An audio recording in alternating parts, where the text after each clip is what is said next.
In Australia, over 1 million new cars are sold each year, and of that, most of them are imported. And to date, all of them have relied on non-renewable fossil resources. Due to the nature of the internal combustion engine in those cars, they require extensive servicing and maintenance, but they have a limited life, something like 10 years, and thereafter they end up in a place like this.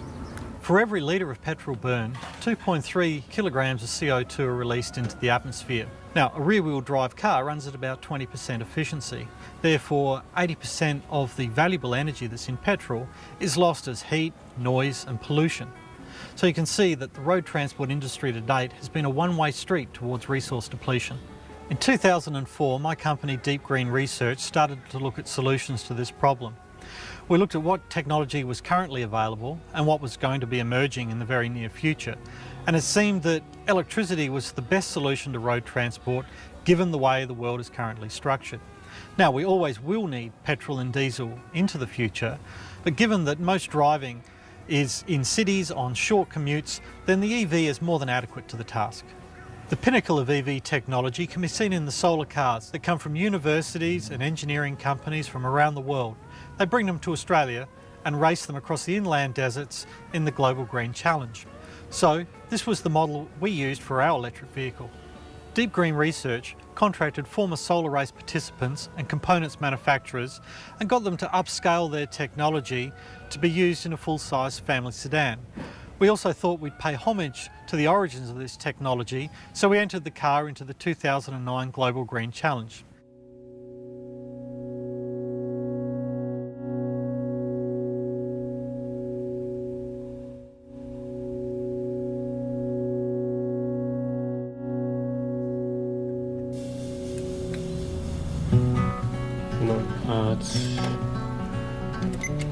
It's AC, so it's DC. Okay.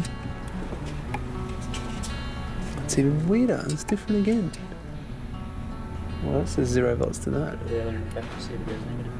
No, that's chasing the towels here, man. I don't understand why the other multimeter isn't measuring anything. It measures that fine. Well, now the other pack's disconnected, it looks like there's a really weak short between positive and the chassis. Yeah.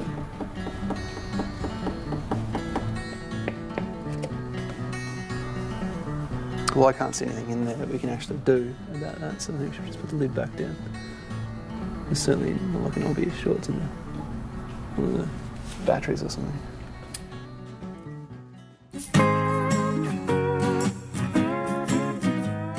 The team at Brisbane-based company Tritium builds solar car controllers that are used by the majority of teams from around the world. David and James, the founders, have been doing this since their days at the University of Queensland. They have a keen interest and expertise in building solar cars and EVs, so they're the obvious choice for development of Deep Green. We also used Tritium to develop the battery management system. This was to ensure optimal performance and safety. Ultramotive also have a history in developing solar cars. They've in fact been working on a revolutionary, ironless, rare earth magnet, series parallel wound, in-wheel motor for an EV. It puts out about as much torque as a V8, but it only weighs around 40 kilograms. In comparison, a V8 weighs somewhere near 200 kilograms. They achieved this by building the motor out of polymers, aluminium and carbon fibre instead of iron. Ultramotive were also responsible for other work on the car, including making the battery pack operational, installing switching gear and installing the air conditioning system. Although the best solution for an EV would be to build its own chassis, we didn't have either the time nor the money to do this, so we decided we'd use a donor chassis. We chose the Honda Civic because of its size, ergonomics and build quality. People often ask us if Honda gave us any assistance. The answer is no, we just bought the car off the showroom floor.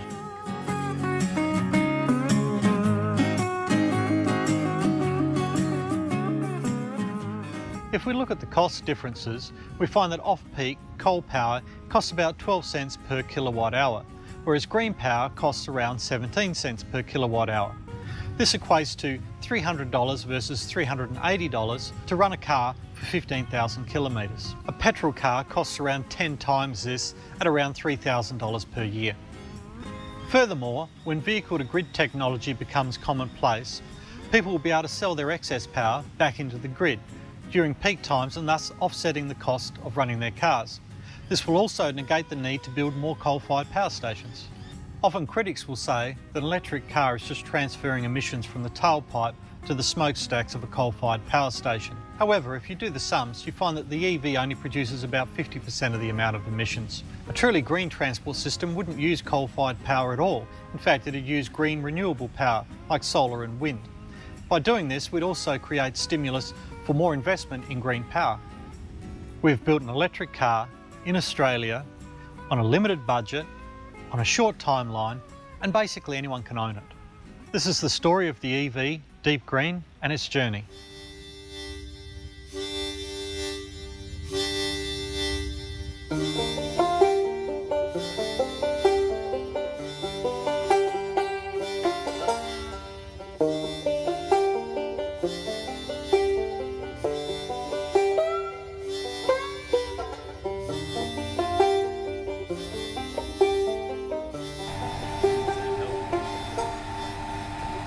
Okay, James. I'll just fire the software up on the laptop. How long will that be? Oh, well, do you want to try pre-charging it first? Yeah, just pre-charge it. Okay. That thing's crazy. Okay, you ready? Yeah, it's up. I didn't get a pre-charge on this. Dave, could it be the sense inside the pre-charge controller? But that's all completely isolated from the other side. Yeah, it's up.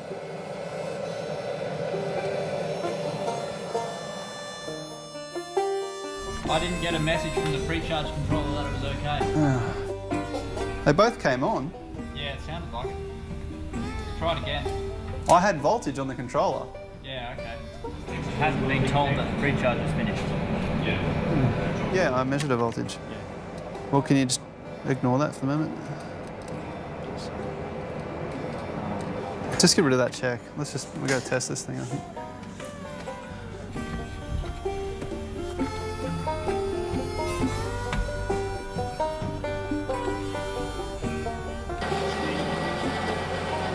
Oh, the other thing we're going to have to change is the, I think it's only got 50 amps for the, no, 50 kilograms for the mass of the car too. So it's going to be pretty gutless trying to ramp up the current. Sorry? Yeah, you're going to have to change that number. Can you do it on there? That's all good?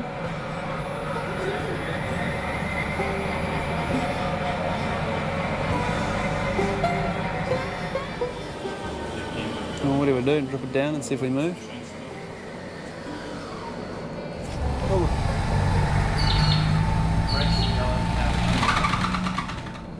100 amps to move forward is probably right. It's in parallel, you've got to remember. That's sort of what I expected, to be totally gutless. And you know, it runs fine connected to the laptop on the bench. What's new in the car? I mean, I've done this before with the UNSW, just dump the laptop in the car and let it run, and it ran for hours. Well, if we put it on the hoist, we can drive it straight from the laptop and make sure there's no issues there. Yeah, let's just do that. Because we can drive against the brakes, then you can sit in the car and brake it, and I can drive it from the laptop. Make sure we're getting our 100 amps out. Surprised it moved at all with 20 amps, actually.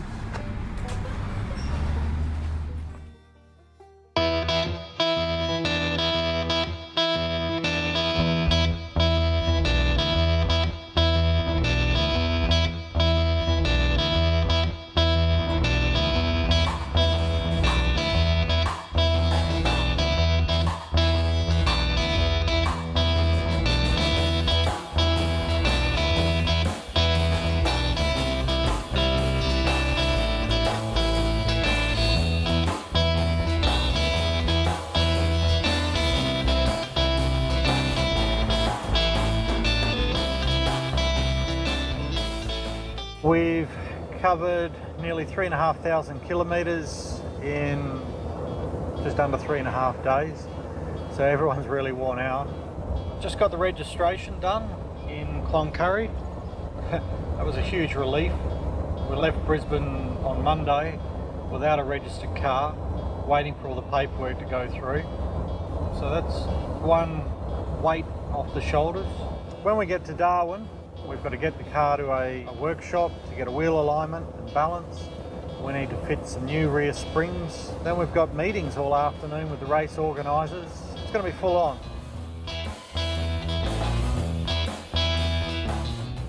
Unfortunately, we haven't hit any animals. We've tried not to drive at night, but we're probably going to be driving through, as I said before, until about 8 o'clock tonight. So we just have to take it easy. It'll be a good idea to get a good night's sleep tonight. And then Saturday 12 o'clock we start the race. So I'm amazed we've actually made it. Well, we've just about made it. Let's keep our fingers crossed.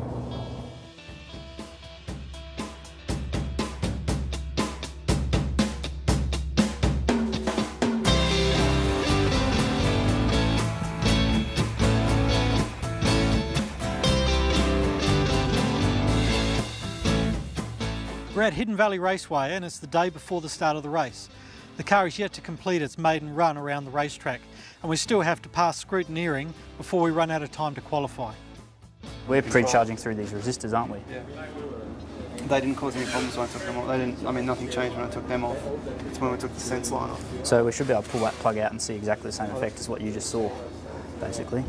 Shouldn't we? That's true. If we want to put it back, that means put it all back the way it was, and we just pull a plug and see if it goes away. That'd be a good check.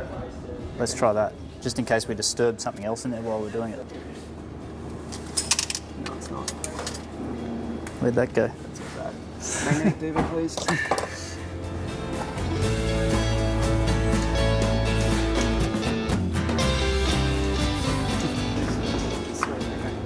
Okay, well, we can pull that box out. One problem solved. I don't know if it actually solved anything, but this. No. One possible reason, though. Yeah.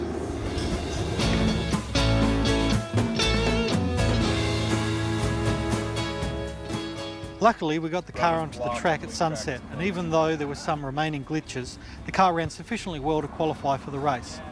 This was the first time that the car had truly been driven, putting all of the complicated systems to the test.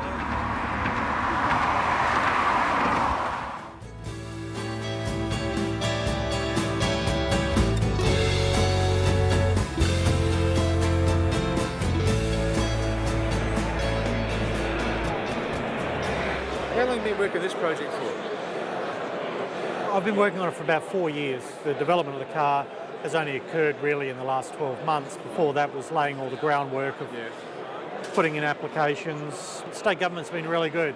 They've kicked in $135,000 for the development of the car. It was called QSEF, Queensland Sustainable Energy Innovation Fund. Queensland Transport's been very helpful in fast-tracking all of the approvals and registrations and everything. Brisbane City Council's behind us. Are you trying any funding with the Green Car Innovation Fund at all? No, You're trying we just don't qualify. It's set up to help the existing motor vehicle industry. It's actually not set up for full innovation for new startups or anything like that. It's basically set up as a perverse subsidy for an industry that didn't read the writing on the wall. Here we are, we've got an event which is supposed to be educating people about the whole alternative fuel industry and the Green Challenge. We've got no federal government funding for this at all. And this is the flagship event for promoting in Australia. There's the nothing, future. That's right, there's nothing.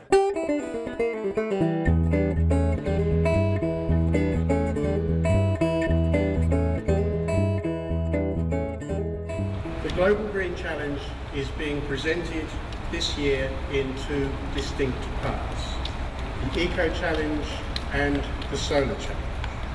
Now, ladies and gentlemen, this is something very special. This is our second all-electric car. I notice its original manufacturer's badges have been covered up. Thank you.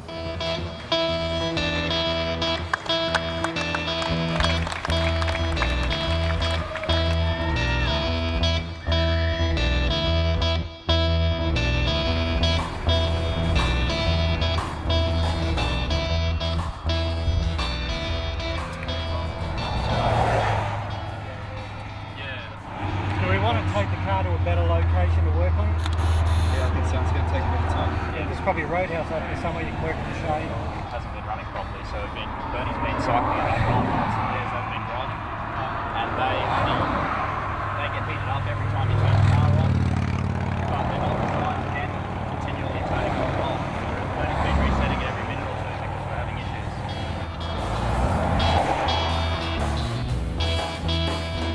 seems to be a problem with the system. There's a computer glitch in there somewhere. It could be software, it could be an earthing problem, and that then has caused a cascade of problems.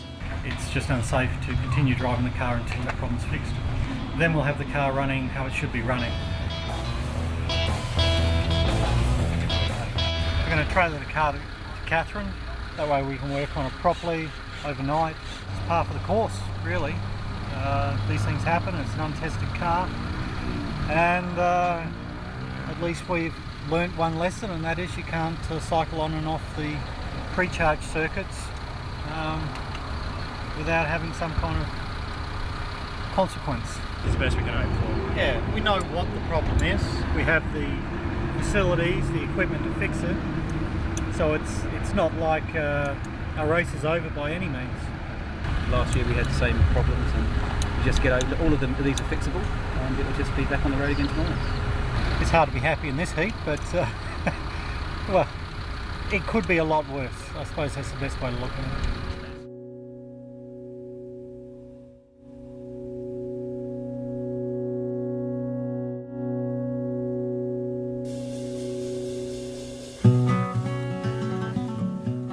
Last night, I think the number one priority was to get the pre-charge circuit back up and running, which is what we had a problem with yesterday.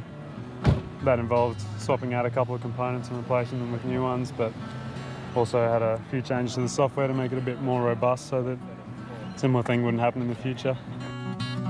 Today's leg is pretty long, and even if we could get in a charge in the middle, it's uncertain at this stage whether we'd be able to cover the full distance. But ideally, I think if we can just get a bit more confidence in the vehicle and get some more kilometres on the clock, then we should be in a good condition to just try for a couple of the other stages later on. So it's an absolute prototype drive. Oh yeah. Fantastic. It was assembled the night before it got put on the trailer, and the night before like running it on the track, basically was the first time it had really run. Wow. Well, it's a good effort just to get down to Catherine, really. So we're all very courageous to be out in the desert. That's how we're looking at it. Are you using one of those tritium wave sculptors in there? So that's the company I'm from, actually. Oh, really? Yeah. So that's what's on all the solar cars? Yeah. Oh, not all of them, but I see a lot of them have got the tritium Yeah, wave yeah, sculptor. yeah. That sort of was the proving ground for the technology. The solar car controller is, a very mature product now, and certainly the majority of the teams are using it. And then we've just sort of scaled everything up to 10 times the power in a fairly similar size. For this? For this, yeah. Okay. And so this is our new product, and this is the first car it's been in. So this is part of the idea for us is to see how it performs and really, iron out any wrinkles there before we release that more widely. But all the other teams, no matter what sort of engine they're running, it seems like 75 to 80 is the most efficient. Well, I think that's the sweet spot between having too much aero drag and just going too slow to make the stages. Yeah, absolutely. I think they're already taking off a bit of go. Yeah, no, I think. See you on the road. Yeah.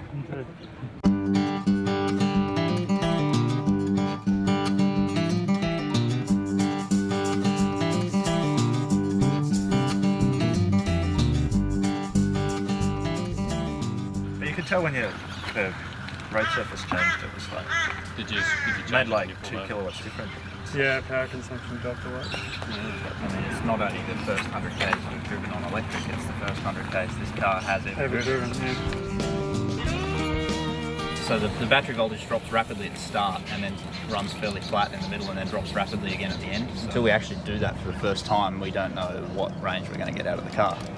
And this is the first time we've gone even remotely near running the pack down. So the idea is we'll put a bit more charge in it now, and that'll give us, means we can definitely drive it all the way into Tennant Creek without running flat in the last half a K or something.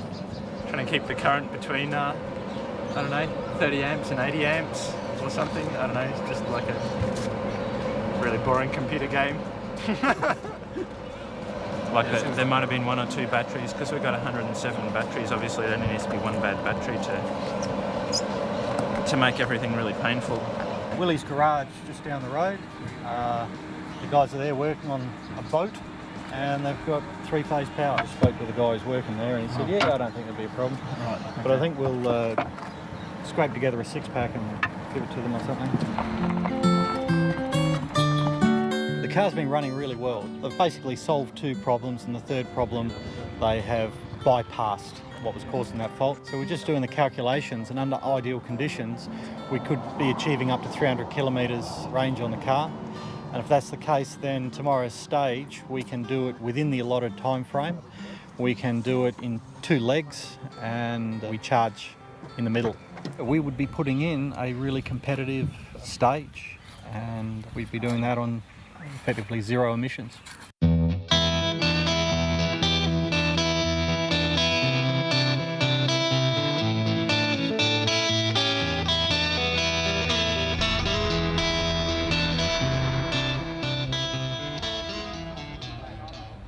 Car's going pretty good. It's a prototype, and it's you know, prototypes are notoriously unreliable, but this car, I think once it's gradually ironing out all the problems, it'll be sweet as a nut. I mean, the challenge tomorrow is, can we drive it all the way to Alice Springs with 1 stop for a charge?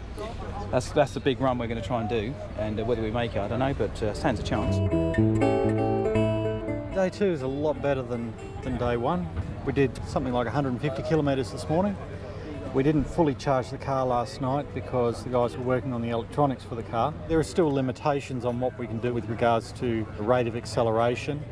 These things aren't inherent problems, they're just teething problems, and we'll sort that out. But we don't have enough equipment out here in the field with us to be able to comprehensively solve these things. So we will run with the car how it is, which is suitable for this race. But once we get it back to Brisbane, we will fix those other little problems. The average speed of the car was around 70 to 75 kilometres per hour, which is around the same speed that the other Eco Challenge people are doing, because everyone's, of course, trying to conserve energy or fuel. It's nice to be in a place where there's a bit of green, given how dry and dusty it's been, and stopping on the side of the road, loading the car onto the trailer, having to lie in the Red Bull dust, and then drive for 500 kilometres sweating. Yeah, it's nice to have a bit of greenery and a bit of civilization.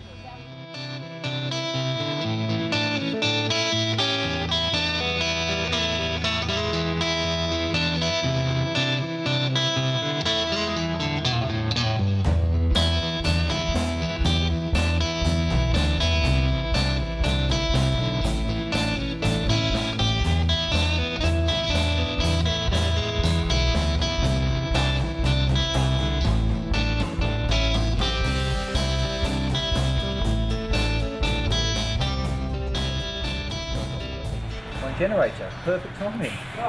Forget that then, that's it. Can you believe that? We arrive, generator arrives. Right, let's go. Let's go. We can be on one side, Tesla can be on the other. As I said. This is our charger that we are going to then hook up to the big industrial generator that the Tesla people are using. They can charge it probably twice the speed that our smaller generator that's in the Land Rover can charge at. So we've had a really good run today.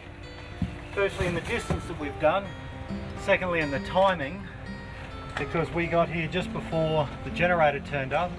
The generator's going to be here for approximately 4 hours, so that allows us to get a really good charge in to get all the batteries balanced, so it's basically at its optimal state before we start tomorrow morning. We should be able to achieve 300 kilometres. Just going to reset this and we'll just go down and out, down and up again. My name's Simon Hackett, I run a company called Internode. What I'm doing in this event is running a thing called a Tesla Roadster, the world's first production high-performance sports car that you can see behind me. And part of the exercise for us is to see if we can drive this car successfully from Darwin to Adelaide, and so far we're doing really well with it.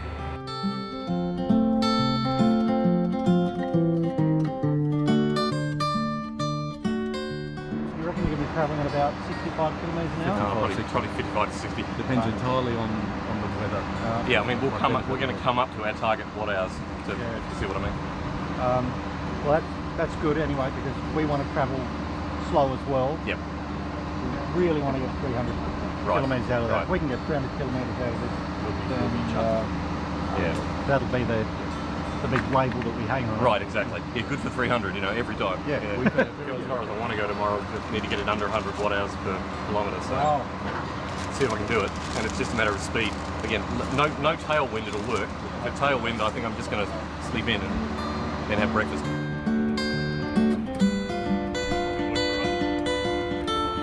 Because it's based on a lease chassis, it's a very tight vehicle. It's got no scuttle shake for being a convertible, and it performs beautifully. You know, it's a sports car. It's actually a sprinter. What we're doing in this exercise is trying to do the opposite, of course, trying to go a long way. So it'll do 0 to 100 in 3.9 seconds, but we're certainly not doing that on this run, because we'll run the battery out.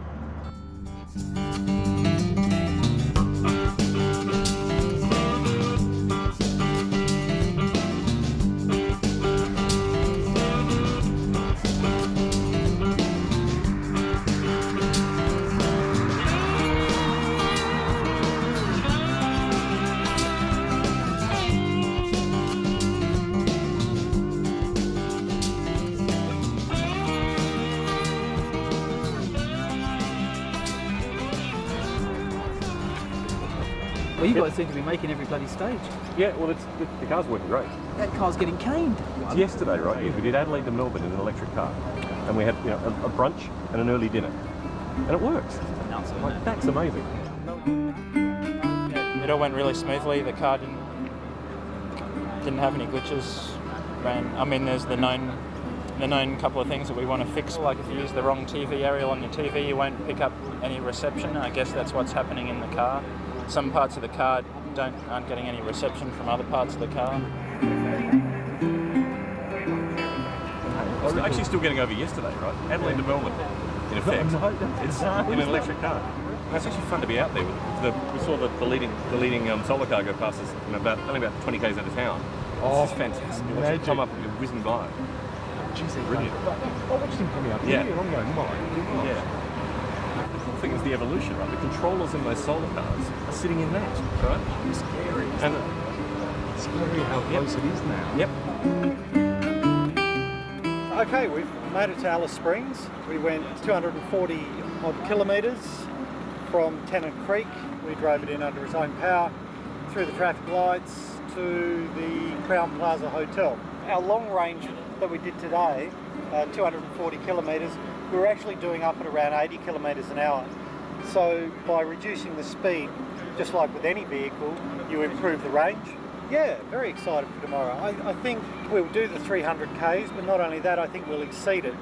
So we might even get up to 320, 330 Ks, which is really quite amazing given the size of the battery pack in this car, the technology that we're using. They're not the most advanced batteries to use, but all of these gains have come about because of good design with regards to the motor, the transmission system, and the control electronics. So we're now confident that they're all running at really high efficiency, including its full build, and then being able to come on this race, and so all of the race expenses is somewhere around a $400,000 budget. The Tesla is in the tens of millions of dollars to develop that car. Mind you, that is developing it to a production stage. But the Tesla's had a lot of really clever people and a lot of money put into it. We've only got the clever people and a very, very small budget. No, there's not really rivalry. It would be nice to stick with them as long as possible, but they're two different types of cars on two different development budgets and targeted for two different markets. And really what's good for Tesla is good for us, and what is good for us is good for Tesla. It's the first time I've actually driven a car that I've owned for a year. I never even took one for a test drive before I bought it. I just bought the car, in fact, over the telephone. From a driving perspective, it's like driving a comfortable, modern car, and it's quiet. Tonight, we will take it easy, relax. We've got in early for once. We'll probably give the car a wash. We'll have a few beers, and we'll talk about how happy we are with our results.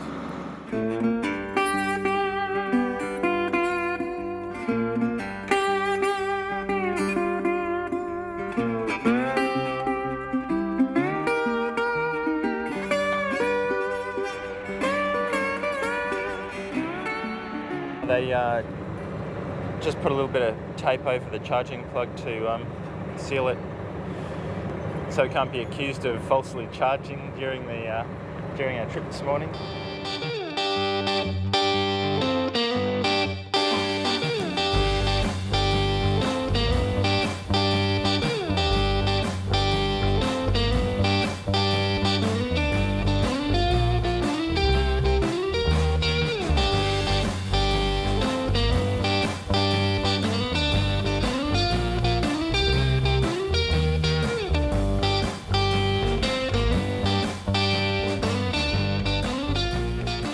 We've just done 360 kilometres from Alice Springs across the South Australian border. So we're in northern South Australia now. It's a lot further than we expected that the car could ever do. Really, the car's not designed for this long distance work. Think about it as having a small fuel tank. So the efficiency of the vehicle is really quite astounding. We followed the Tesla up to this point. The Tesla has continued on. They're hoping to exceed 500 kilometres, but they've got a lot larger battery pack. As you're saying, in years to come, people will worship us and worship this spot. In fact, there'll be a pilgrimage to here. At this point, history was made. It's quite ironic that there's a broken fan belt next to it. Yeah, that's good actually. That represents the end of the combustion engine. Yeah, that's right, the end of the petrol era and the beginning of the electric era. Carl, get it. Have a sweet. Good effort. That's the rules. Come on, drink it. Yeah, it's worth it. It's 360.9 k's. You can have it.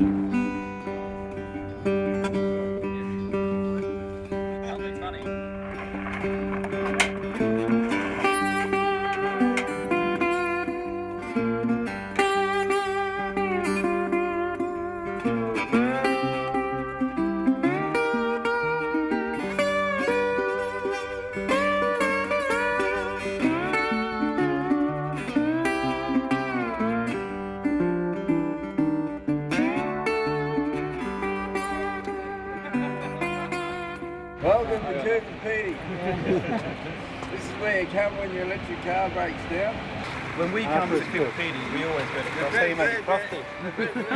Ben has used his nose, firstly to find a bakery, and the bakery just happens to have three-phase power.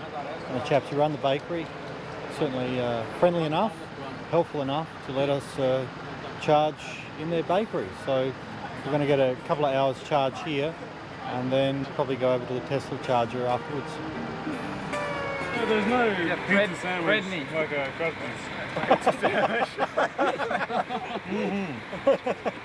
This is not endorsed by Crust Bakery.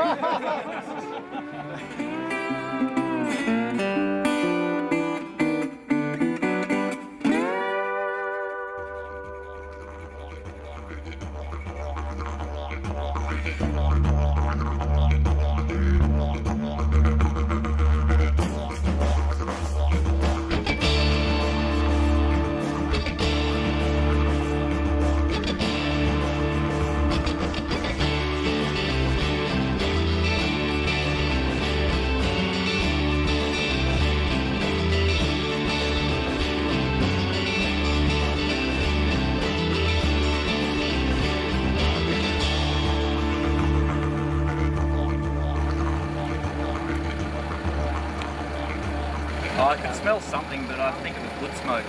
But I don't think we got any wood in the car, so it's probably not us.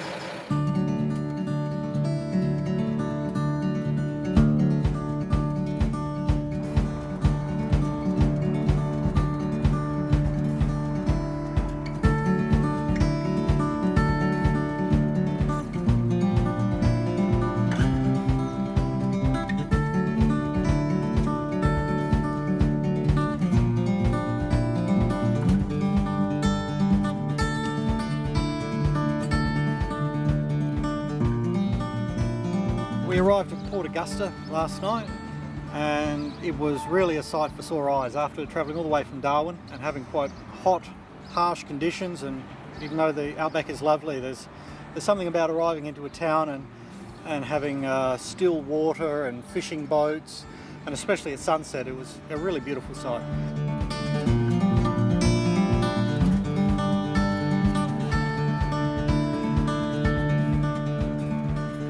We've arrived in Port Wakefield. They just happened to have a three-phase power outlet, and they were nice enough to let us use it. We've actually been amazed at how easy it has been to access power, especially three-phase power, all the way from Darwin to Adelaide. If we had known this, we probably wouldn't have carried around a 200 kilogram diesel generator in the back of the Land Rover. Well, you learn these lessons. We expect to probably be consuming something like 1.5 litres per 100 kilometres if you were to do that in a petrol equivalent. And for a car that weighs 1.5 tons, basically the same as a Commodore or a Falcon, it's just phenomenal efficiency. We are data logging all of the information from the computer in the car, so we will know exactly what our top speed, what our average speed, and how many watt hours per kilometre we've been using. Cooper Pedy is pretty barren, but around where all the mining's happening is like a lunar landscape, or giant ants live there or something like that. Travelling south from there, you go through wide open spaces around near Woomera. I don't know if any of the crew had actually seen that kind of landscape. Not only Lake Hart, but many of the other salt lakes that you can see across in the distance are really quite a surreal landscape in arid outback Australia. So we're just getting towards the end of the highway part of the trip, so going to make the change to series windings from parallel, which is pretty much like putting it into a lower gear. You get more torque, but you get a lower top speed. I'm looking at a slight oil problem. Oil's just coming out of the breather pipe. Nothing severe, just a little bit messier than we'd like.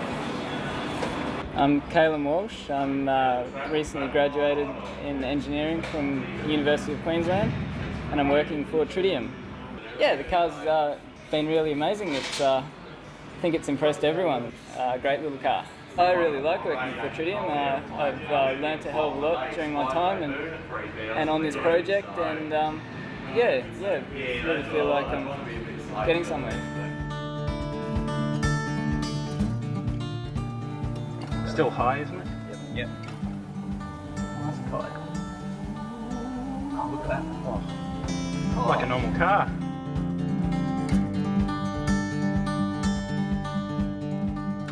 Everything alright in the Civic?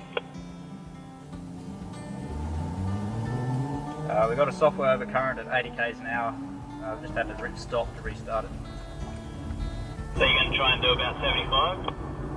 I think we'll keep it at 70 for the moment. That'll allow us to let the bus voltage come over a bit and still not have issues. Has there been any change in the watt hours per kilometre? It's doing negative 24 right now. Oh, do we do negative? Oh, that's extremely good. It must be charging. Right, that's right. They missed out my hit button and falling, so I can do that. You what? Like this. Careful, you're going to set the airbags off. This is the first stage where we have started at the official start point and finished at the official end point from Port Augusta to Adelaide, covering almost 310 kilometres in 2 legs and charging the car in the middle. The technology is top rate actually. You only have to compare the performance of their system with the Tesla system to know that it's a top rate system, and it's a case of can they now attract the investment for them to develop that into a fully functioning product. I think it's a testament to the design of the componentry that's in the car at the moment. The fact that we can just plonk it on the road with very limited testing and it all just work together and actually make this race. The car's designed for city driving, and 300 kilometres range is well and truly enough for anyone. The Tritium and the Ultramotive guys, they are exceptional engineers, and what they produce is something that is so difficult to do and so clever. Just really respect their abilities. I think they've done a great job. Challenging conditions, low budget, fantastic technology, and they got it working. It's a relief to be here, but I must say, absolutely worn out.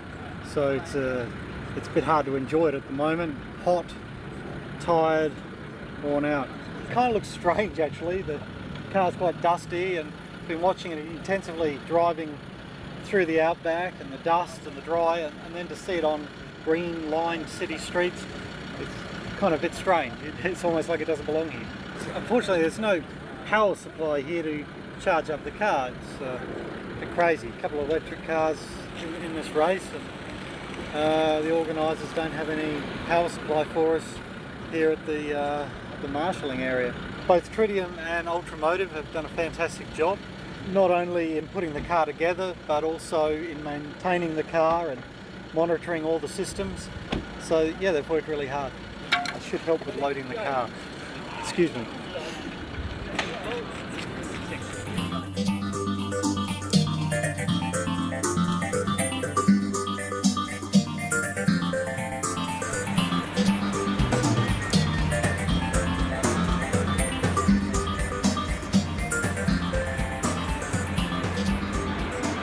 Well, that's right. Well, if we don't make it there, yeah, I'll go back up across the road, meet up onto Belair Road and then continue the urban part of the route and cut out all the hill section. I'm pretty sure we'll make it. It's pretty not important that that you steep. don't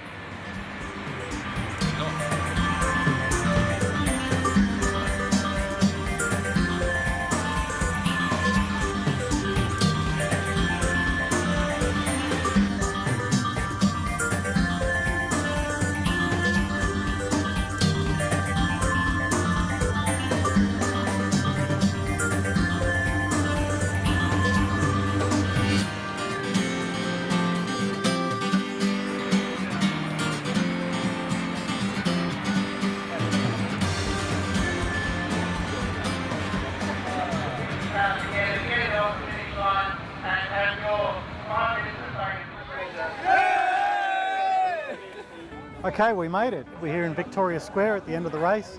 To have a car that wasn't ready when it went on the trailer and was basically fixed just the day that it had to qualify, then 20 minutes out of Darwin to in fact have smoke coming out from under the bonnet, and then to finally get down here and complete it, just an amazing event. We've got 10 engineers and electronics experts with a minimum of a master's degree who have kept the car running. The guys are obviously blowing off a lot of steam. They're throwing as many people as they can find into the fountain. I suppose it shows enthusiasm and it lightens the mood a lot. The atmosphere is great. So yeah, I think they're all pretty impressed with their achievements and the whole team's achievements. The technology that we've already got has proven itself suitable for commercial application. We still need to do a little bit more development work to make it bulletproof so you can actually hand it over to an unqualified person. But the design of the technology, the efficiency of how it runs is certainly up to the task. Yeah, electric vehicles are here.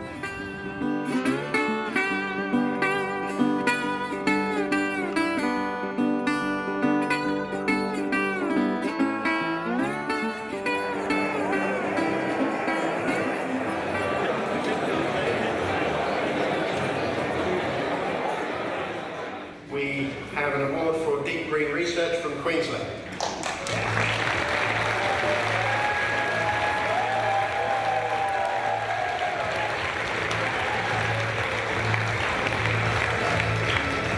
This is another example of practical technological spin-offs from solar cars. Beautifully engineered aftermarket conversion to a pure electric car. The engineers behind this, possibly the most energy efficient car in the whole event, earned their experiences with solar cars such as Sunshark, Mad Dog and ePod, all contributing to the success of Deep Green, and we wish them well in their future endeavours.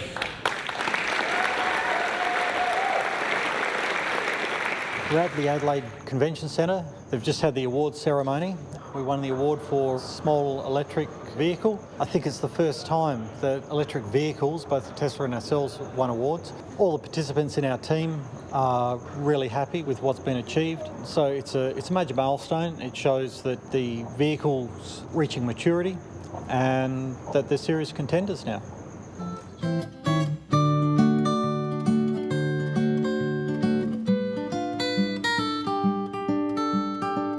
Over the last week, we've demonstrated that on a small budget and a limited timeline, that a world-class electric car can be built here in Australia, can be driven in the harshest of conditions, and can achieve a range exceeding 300 kilometres. The challenge now is to make this type of electric vehicle conversion cost-effective for fleet operators and the general public. To do this, significant investment needs to go into the manufacture of the motors and the electronics. I believe that conversions can be done for less than $50,000. So when total cost of ownership is taken into account, this works out about the same as a petrol or a diesel equivalent. There really is no economic reason and certainly no environmental reason why government and commercial fleet operators shouldn't start including electric vehicles in their fleets. Initially, these vehicles would be used in urban areas, but with time, as technology advances and things like swappable batteries become commonplace, they'd also be used in regional areas. Almost a decade ago, commentators were saying that the electric vehicle had been killed off, but I think we've shown that 10 years on, they've re-emerged both stronger and more exciting than anyone could have ever imagined. I now have to get back and work on the next car that we'll be entering into the Global Green Challenge. This time we hope to exceed 700 kilometres in a car that's the equivalent to a 4-cylinder that only costs around $20,000. The future really is electric.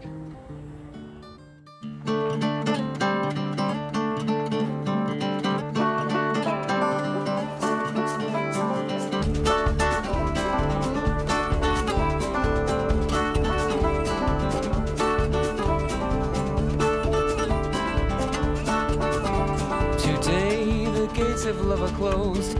Now I just don't know which way to run. Crushed by the weight of heavy pain. To you it's just a game. What have I done? It was no accident that love was there when we first met. And what is wrong? What have I done?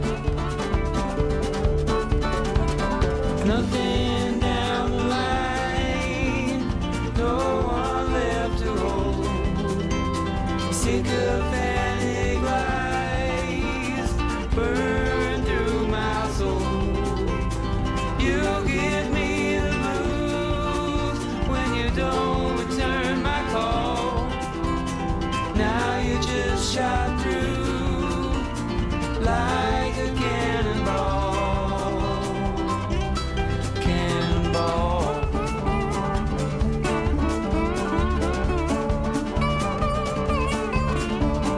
Your fickle skin changes in certain company.